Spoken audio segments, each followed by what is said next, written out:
गांव में पिछले 1000 सालों से एक पुश्तैनी ढाबा चलता आ रहा था। इस ढाबे की पहचान सिर्फ गांव में ही नहीं बल्कि आसपास के कई गांवों में भी मशहूर थी। अब इस ढाबे को उसी परिवार के मोहन काका संभालते थे। लोग प्यार से उन्हें मोहन काका कहकर बुलाते थे। उनके हाथों में ऐसा स्वाद था कि जो भी एक बार उनके ढाबे का मटन खा लेता वो बार बार वही लौट कर आता था। मोहन काका का एक ही बेटा था जिसका नाम राजू था। राजू बचपन से ही अपने पिता का हाथ बटाता था।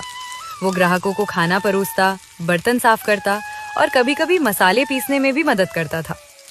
लेकिन ढाबे की सबसे खास और गुप्त रेसिपी अभी तक मोहन काका ने उसे नहीं बताई थी।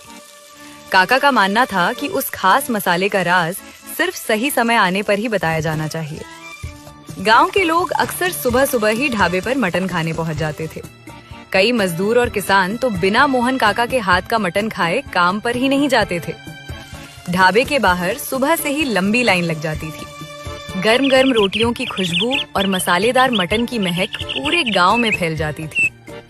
मोहन काका रोज तड़के सुबह उठ जाते थे।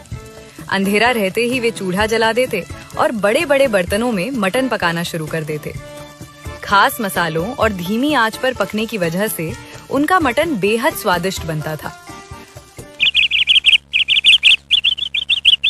अरे चाचा, जल्दी से एक प्लेट मटन चावल दीजिए, काम पर जाना है। बिना आपका मटन खाए मेरा मन ही नहीं भरता और काम करने का मूड भी नहीं बनता। आपके हाथों के मटन का स्वाद ही कुछ अलग है।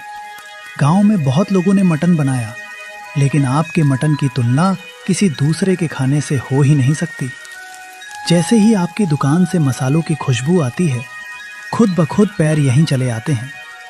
सुबह सुबह गर्मा गर्म मटन और चावल खाकर पूरे दिन काम करने की ताकत मिल जाती है। सच कहूं चाचा, आपके खाने में ऐसा स्वाद और प्यार है जो कहीं और नहीं मिलता। हाँ देता हूँ भाई, थोड़ा सब्र करो। आपके लिए ही तो ये ढाबा है।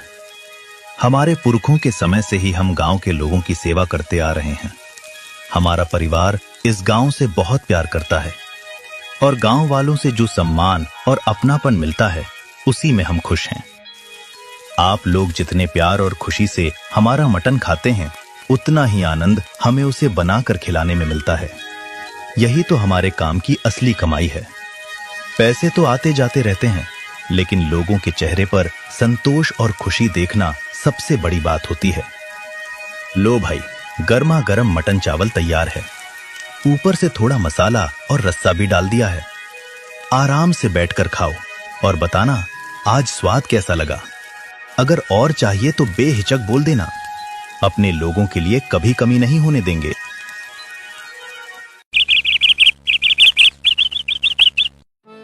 मगर इस ढाबे पर नजर थी शहर के एक मशहूर होटल मालिक की, जिसका नाम राहुल था। राहुल का होटल पूरे शहर में काफी प्रसिद्ध था, लेकिन फिर भी उसके होटल के मटन में वो स्वाद नहीं था जो मोहन काका के ढाबे के मटन में मिलता था। जब भी कोई शहर से गांव आता, वो मोहन काका के हाथों के मटन की तारीफ जरूर करता। लोग कहते थे कि इस ढाबे की 1000 साल पुरानी पुश्तैनी रेसिपी में ऐसा जादू है जिसे कोई दूसरा नहीं बना सकता। यही बात राहुल को अंदर ही अंदर परेशान करती थी। राहुल किसी भी कीमत पर उस पुरानी मटन रेसिपी को हासिल करना चाहता था। उसे लगता था कि अगर वो ये रेसिपी पा ले तो उसका होटल पूरे देश में मशहूर हो जाएगा। कई दिनों तक उसने ढाबे पर नजर रखी और मोहन काका के काम करने का तरीका ध्यान से देखता रहा। एक दिन राहुल अपनी महंगी गाड़ी से सीधे मोहन काका के ढाबे पर पहुंचा। उसने इधर-उधर देखा, फिर मुस्कुराते हुए मोहन काका के पास आया और धीरे से कहने लगा, अरे चाचा, मेरा नाम राहुल है। शहर में मेरा बहुत बड़ा होटल का बिजनेस है। मैंने आपके ढाबे के बारे में बहुत सुना है। लोग कहते हैं कि आपके हाथों में ऐसा स्वाद है जो कहीं और नहीं मिलता। आपका मटन इतना लाजवाब और स्वादिष्ट होता है कि लोग दूर दूर से सिर्फ उसे खाने आते हैं। मैंने भी आज आपका मटन खाया और सच कहूँ तो ऐसा स्वाद मैंने अपनी जिंदगी में कभी नहीं चखा। आपके मसालों की खुशबू और मटन का स्वाद बिल्कुल अलग है। इसलिए मैं आपसे एक विनती करने आया हूँ।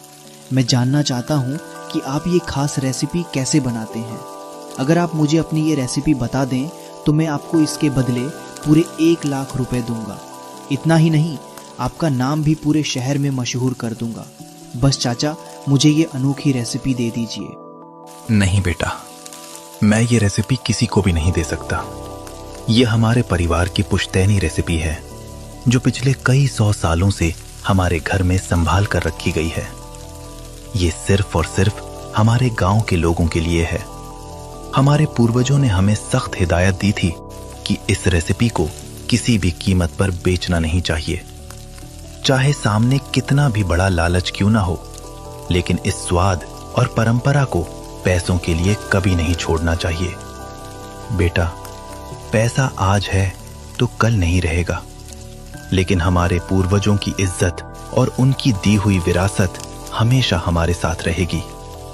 इसलिए मैं तुम्हारे 1 लाख रुपए तो क्या, करोड़ों रुपए के बदले भी ये रेसिपी किसी को नहीं दे सकता। तुम बुरा मत मानना बेटा, लेकिन कुछ चीजें सिर्फ कमाई का जरिया नहीं होती, बल्कि परिवार की आन बान और सम्मान होती हैं, और हम अपने पूर्वजों के भरोसे को कभी टूटने नहीं देंगे। मगर जैसे मोहन काका ईमानदार और अपने पूर्वजों की बातों का सम्मान करने वाले थे, वैसे उनका बेटा राजू बिल्कुल नहीं था। राजू के मन में पैसों का लालच धीरे धीरे बढ़ने लगा। वो सोचने लगा, 1 लाख रुपए बहुत बड़ी रकम होती है। हम लोग पूरी जिंदगी मेहनत करें तब भी शायद इतना पैसा एक साथ कभी नहीं कमा पाएंगे। अगर ये रेसिपी बेच देने से हमारी गरीबी दूर हो सकती है तो इसमें बुरा ही क्या है। राजू के मन में लालच इतना बढ़ गया कि उसे अपने पिता की बातें पुरानी और बेकार लगने लगी। उसे सिर्फ पैसे दिखाई देने लगे। इसी लालच में आकर वो चुपके से उस बड़े होटल के मालिक राहुल के पीछे पीछे जाता है। आसपास कोई ना हो ये देखकर वो धीरे से राहुल के पास पहुंचता है और कहता है, साहब, अगर आपको सच में वो मटन की रेसिपी चाहिए तो शायद मैं आपकी मदद कर सकता हूँ। हाँ, मुझे वो रेसिपी हर हाल में चाहिए। अगर तुम मुझे वो रेसिपी लाकर दे दोगे तो मैं तुम्हें सिर्फ 1 लाख नहीं, पूरे 2 लाख रुपए दूंगा। तुम सोच भी नहीं सकते कि उस रेसिपी की मेरे लिए कितनी कीमत है। उस स्वाद के दम पर मैं अपने होटल को पूरे शहर का सबसे मशहूर होटल बना सकता हूँ। लोग लाइन लगाकर मेरा मटन खाने आएंगे। बस किसी भी तरह मुझे वो खास मसालों वाली पुश्तैनी रेसिपी चाहिए। अगर तुमने मेरा काम कर दिया तो तुम्हारी जिंदगी बदल जाएगी। तुम्हें फिर कभी पैसों की चिंता नहीं करनी पड़ेगी। राजू तुरंत हाँ कर देता है, लेकिन उन्हें ये पता नहीं था कि गांव का रमेश दूर खड़ा उनकी सारी बातें सुन रहा था। रमेश मोहन काका का बहुत सम्मान करता था और उनके परिवार को अपनी आंखों के सामने बड़ा होते देखा था। जैसे ही रमेश ने राजू की बातें सुनी, वो घबराकर तुरंत मोहन काका के पास भागा और सारी बात बता दी। उसने कहा, काका, राजू उस शहर वाले बिजनेसमैन से मिलकर आपकी पुश्तैनी रेसिपी बेचने की बात कर रहा है। वो पैसों के लालच में आ गया है। ये सुनकर मोहन काका कुछ देर के लिए बिल्कुल चुप हो गए। उनकी आंखों में गहरा दुख साफ दिखाई दे रहा था। उन्हें अपने ही बेटे से ऐसी उम्मीद बिल्कुल नहीं थी। जिस बेटे को उन्होंने इतने प्यार से बड़ा किया, वही आज पैसों के लालच में अपने पूर्वजों की अमानत बेचने को तैयार हो गया था। इस सदमे ने मोहन काका को अंदर से तोड़ दिया। उनकी तबीयत अचानक बहुत खराब हो गई। वो कई दिनों तक ठीक से खाना भी नहीं खा पाए और धीरे धीरे इतने कमजोर हो गए कि बिस्तर से उठना भी मुश्किल हो गया। पूरे गांव में ये खबर फैल गई कि मोहन काका की हालत गंभीर है। जब राजू को पता चला कि उसके लालच और गलत हरकतों की वजह से उसके पिताजी इस हालत में पहुंच गए हैं, तो उसे अपनी गलती का एहसास होने लगा। उसके मन में पछतावे की आग जलने लगी। उसे समझ आने लगा कि पैसों के लालच में उसने अपने पिता का दिल तोड़ दिया। पिताजी, मुझे माफ कर दीजिए। पैसों के लालच में मैं अंधा हो गया था। मैं भूल गया था कि ये सिर्फ एक रेसिपी नहीं, बल्कि हमारे पूर्वजों की इज्जत और मेहनत की निशानी है। अब मैं कभी ऐसी गलती नहीं करूंगा। उसके बाद मोहन काका ने अपने बेटे राजू को अपने पास बैठाया और प्यार से उस पुश्तैनी रेसिपी के बारे में सब कुछ बताने लगे। उन्होंने उसे हर मसाले का सही इस्तेमाल, मटन पकाने का तरीका और उस स्वाद के पीछे छुपी अपने पूर्वजों की मेहनत और आशीर्वाद के बारे में समझाया। राजू को अब अपनी गलती का पूरा एहसास हो चुका था। उसने लालच का रास्ता हमेशा के लिए छोड़ दिया और अपने पिताजी के साथ मिलकर उस पुश्तैनी ढाबे को और भी आगे बढ़ाने लगा।